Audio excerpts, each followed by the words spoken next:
tout le monde, ici Gérald La Jeunesse. Bienvenue à Église diocésaine.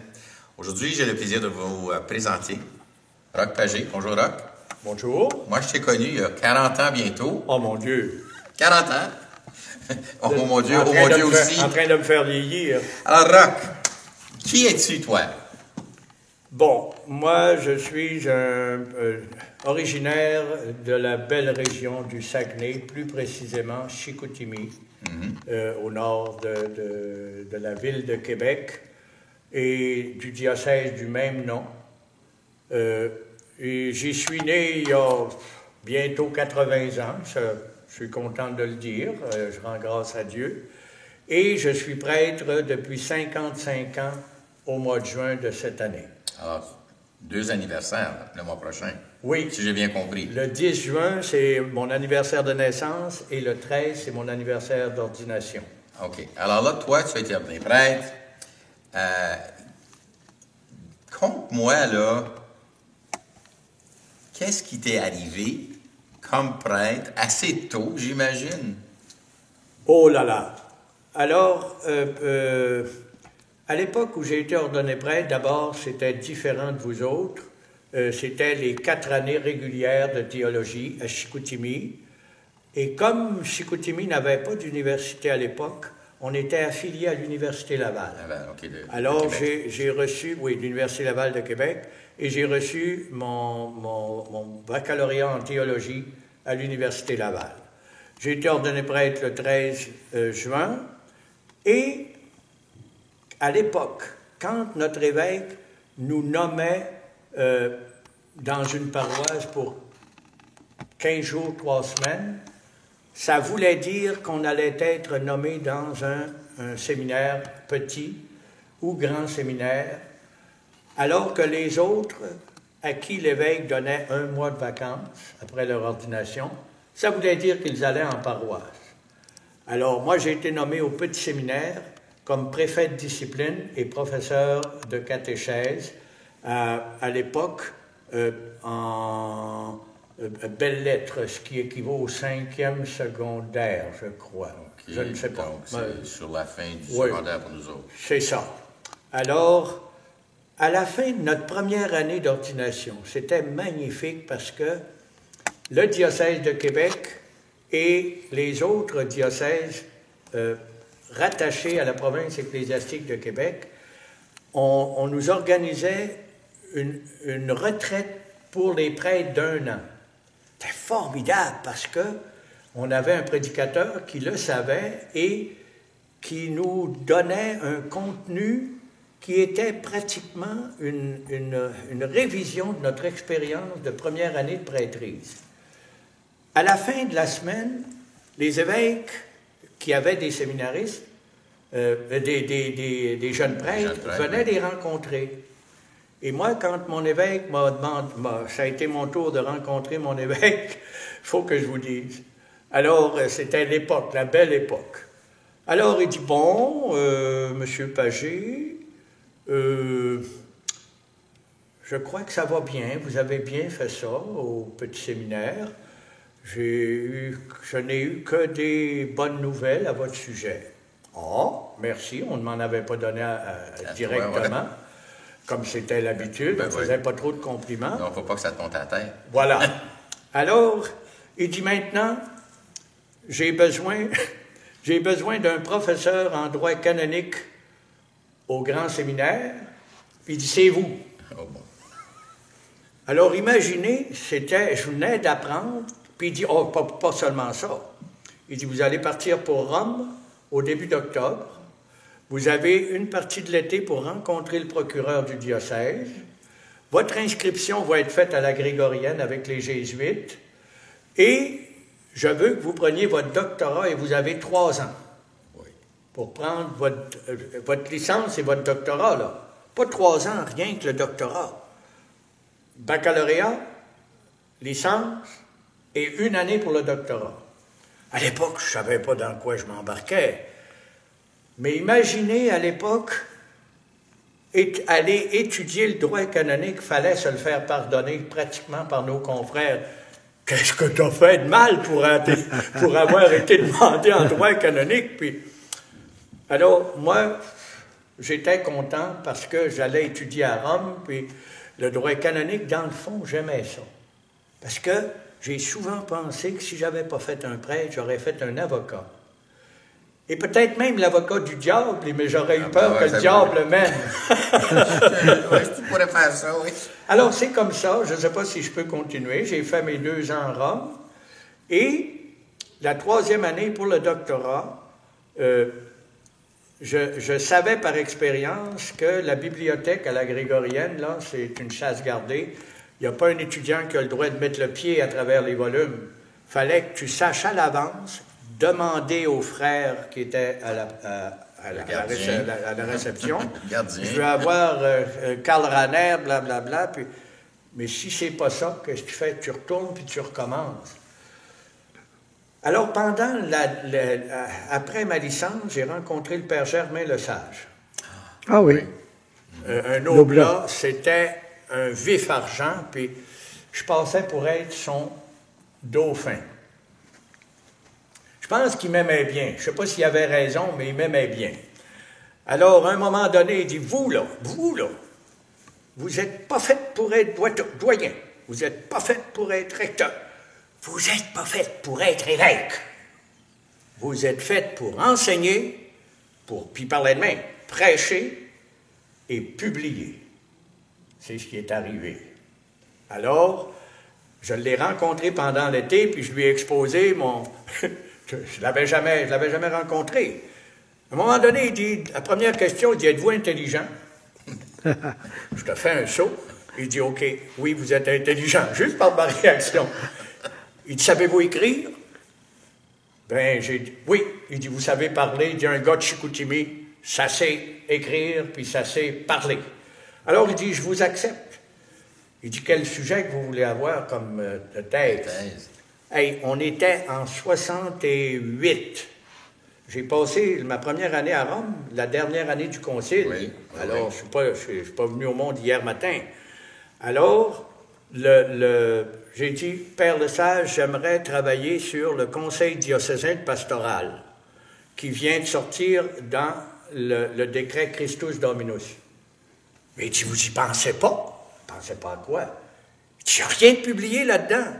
Mais j'ai dit, il y a 2 phrases dans le numéro 27 du décret Christus Dominus.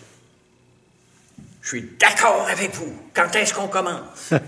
Alors, je suis arrivé le 4 octobre à Ottawa, à Saint-Paul. Je rencontre le Père Lesage. Bon, il dit, on va se faire un programme. J'ai dit, j'ai 1 an pour faire mon doctorat. Ben, croyez-le ou non, j'ai commencé le 4 octobre et le 3 octobre, je déposais mes 6 chapitres, ma thèse, écrite à la machine électrique. J'étais moderne à l'époque.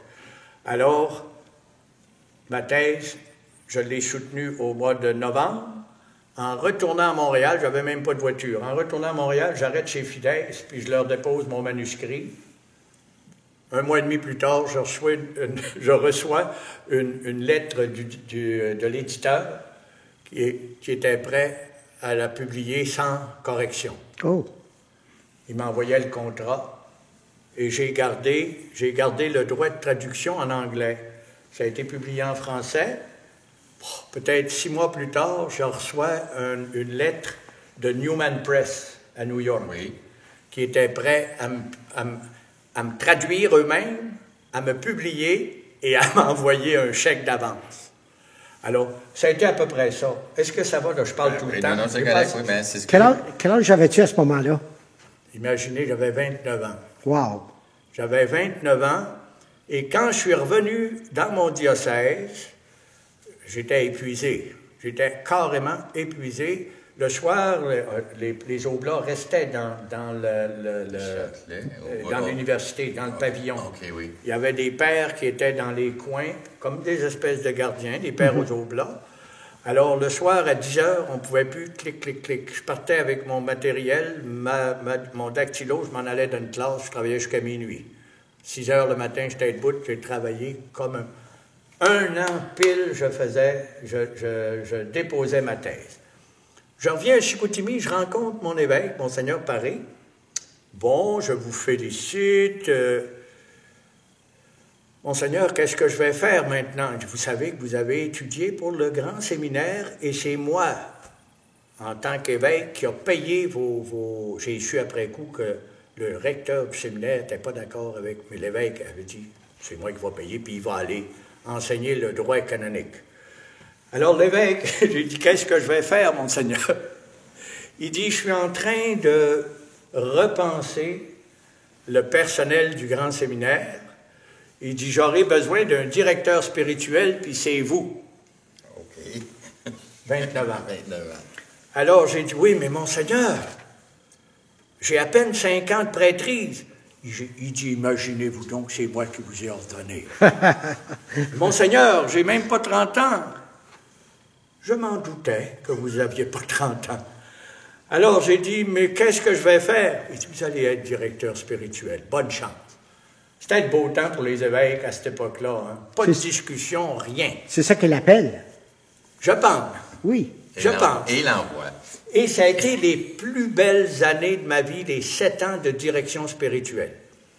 D'abord, je faisais une conférence spirituelle tous les 15 jours, même parfois toutes les semaines. Je menais jusqu'à deux retraites pour les ordres de front. Diaconat, les ordres mineurs, ou bien presbytérat. Et alors, étant donné que tous mes collègues étaient professeurs à l'Université du Québec en théologie, c'est moi qui tenais le grand séminaire. C'était la parole de mon évêque. C'est vous qui tenez le grand séminaire.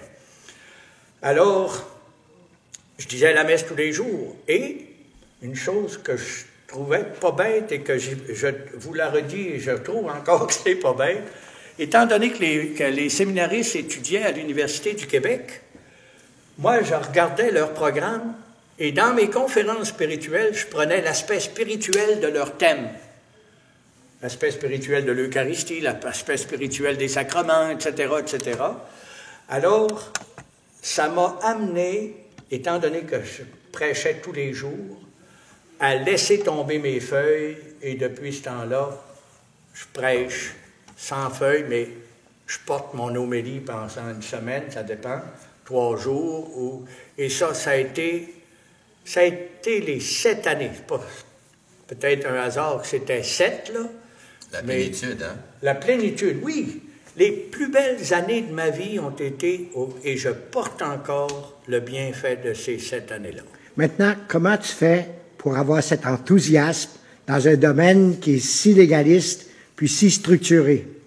C'est la question qui m'est posée à chaque fois que je donne une session. Mais Roch, comment tu fais? Tu as 80 ans. Mais oui, mais je fais rien. J'aime ce que je fais et je fais ce que j'aime.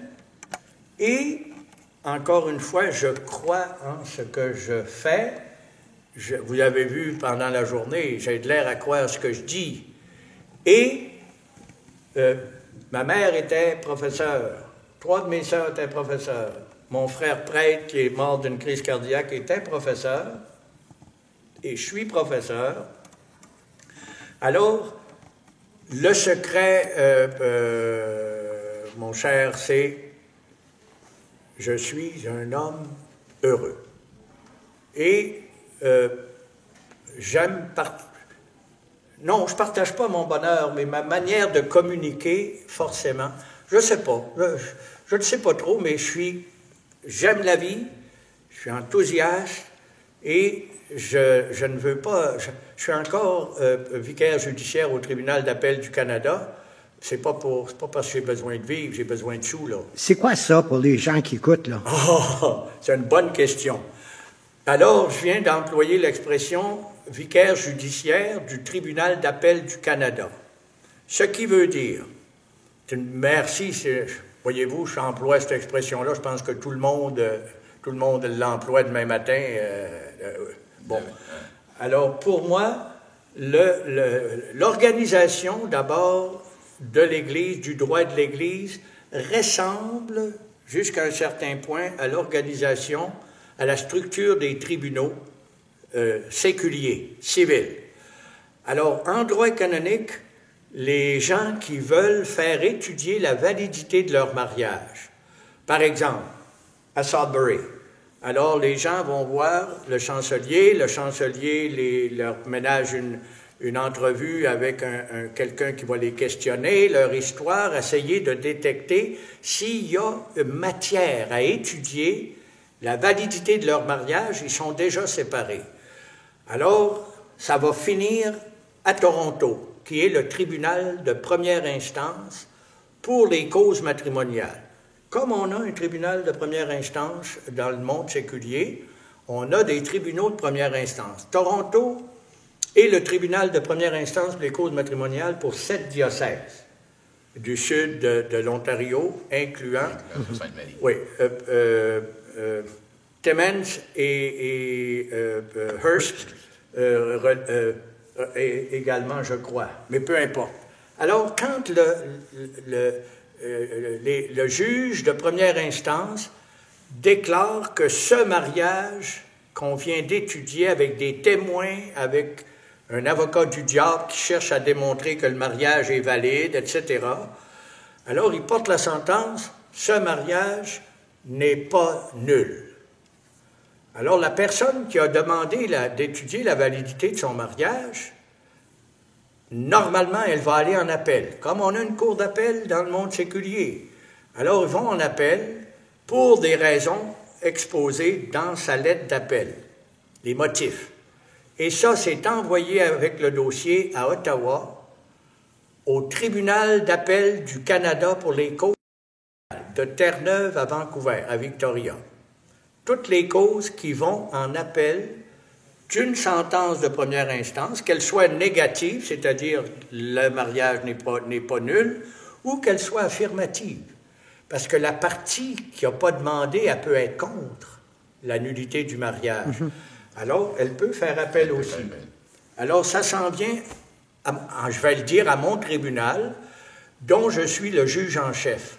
C'est ça que ça veut dire, le vicaire judiciaire. Vous êtes vicaire général, vicaire de l'évêque pour l'exécutif du diocèse. Moi, je suis vicaire pour l'ensemble des évêques du Canada pour étudier les causes en appel qu'on reçoit de la part des tribunaux de première instance. Alors, c'est le même que c'est organisé. Avant que le pape change la procédure, on recevait entre 8 et 900 causes qu'il fallait simplement réviser. Ce n'étaient pas tous des appels formels. Mais maintenant que le pape François a changé la donne, a changé la procédure, toutes les causes qu'on reçoit à mon tribunal sont des causes en appel formel, c'est-à-dire qu'on est obligé de suivre une procédure qui ressemble jusqu'à un certain point à celle de première instance. Et je termine par ceci. Si la cause qui a été affirmative, le mariage est nul, à Toronto, qui vient de Sudbury, parce que Sudbury fait faire ses causes à Toronto. C'est ça. Alors, si nous, on renverse la sentence de Toronto, la partie qui est mécontente, il lui reste un recours et c'est la Rote, le tribunal de la Rote romaine, à Rome. Alors, c'est un peu, voyez-vous, je vous disais tantôt, ça ressemble à la structure des tribunaux civils. Première instance, Toronto, deuxième instance, Ottawa, et Cour suprême À Rome. à Rome pour les mariages, parce que vous avez la signature apostolique qui est une autre forme de Cour suprême. La signature apostolique à Rome, c'est comme le bras judiciaire du pape. Alors, les causes qu'il y a eu, de cardinal McCarrick, par exemple, ça a passé, c'était réservé au pape. Mais le pape, évidemment, n'a pas fait ça lui-même. Le pape, d'abord, n'est pas canoniste, puis deuxièmement, il n'a pas le temps. Alors, c'est ça, Père Jean-Paul. Maintenant, toi, tu fais ça, mais aussi tu voyages partout pour donner des conférences comme tu le fais à nous aujourd'hui. Oui. Puis tu enseignes aussi à Washington. Oui. Depuis 26 ans que j'enseigne à Washington, tous les mois de juin. Puis tu enseignes à qui? J'enseigne, bonne question, j'enseigne à la très vaste majorité des prêtres, envoyés par leurs évêques, de partout, j'en ai même de Hawaï, j'en ai d'à peu près partout, pour le programme de licence, le programme d'été pour la licence en droit canonique, échelonné sur 5 étés. Alors moi, je reçois les étudiants du groupe 1, qui n'ont jamais entendu souvent parler du droit canonique. C'est moi qui ici, dans le fond. Qui est part. Oui, OK. C'est moi qui est start, si vous voulez. J'adore ça. J'adore ça. Le plus drôle, c'est quand je donne 2 heures tous les matins, 5 jours par semaine, 4 semaines par mois. Je donne 40 heures de cours. Puis tu disais que la majorité sont dans la trentaine. Oui, la vaste majorité dans la trentaine. Je ne sais pas où leurs évêques les prennent. Je leur demande, mais où vos évêques vous prennent-ils? Je regarde ces gars-là, ils ont tous le col romain, c'est bien. Alors, mais ils sont fins. Ils vont... Ma récompense, puis en même temps, je me retiens un peu pour pas rire, parce que très souvent, entre les 2 cours, après le premier, ou bien à la fin, il y en a qui vont pas. « Thank you for sharing your wisdom. » Je me demande toujours de quelle wisdom il parle. Mais vous comprenez, avec mon expérience, puis j'enseigne comme je vous ai parlé aujourd'hui, mais de façon plus technique, parce que je ne peux pas leur mâchouiller comme je l'ai fait aujourd'hui, parce que je m'adresse à des futurs canonistes, puis même s'ils ne comprennent pas tous les termes, il faut qu'ils s'habituent au langage. J'ai une autre question. Ça sert à quoi le droit dans l'Église, ou bien les lois? Hein? Ça sert à quoi dans l'Église? Oui, c'est toute une question. D'abord, il faut savoir que le Code de droit canonique comprend 1752 articles qu'on appelle des canons. Canon, ça veut dire canon en grec. Ça veut dire loi, ça veut dire règle. Alors, les canonisations, ce sont des personnes qui correspondent au canon de la sainteté.